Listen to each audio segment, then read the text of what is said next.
Je pense qu'il y a des velléités d'indépendance relativement évidentes quand on voit ce qui se passe en Catalogne, quand on voit ce qui se passe avec la Flandre au sein de la Belgique. Depuis maintenant quelques décennies, on a des revendications substantielles, peut-être même un petit peu avec les Pays Basques. C'est un peu différent parce qu'il y a déjà eu des accords qui ont été signés avec les Pays Galles depuis très longtemps, donc il y a beaucoup d'évolution, de subsidiarité.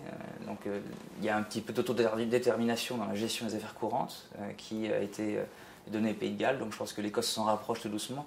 Même si le résultat est non, on verra donc plus de transfert de compétences vers l'Écosse. Ça semble être la décision qui a été prise par le Parlement britannique en termes de messages envoyés aux Écossais dernièrement. Eh bien, c'est plus de marge de manœuvre quant à la politique sociale, quant à la politique peut-être de fiscalité au niveau local, quant à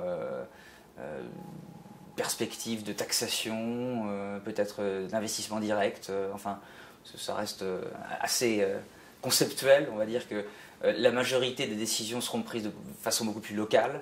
Après, ça doit rester dans les grands agrégats en termes de politique économique et politique budgétaire. Mais je ne pense pas qu'on puisse voir nécessairement un budget arriver uniquement pour l'Écosse demain. Ça me semble un peu compliqué sur ce scénario-là.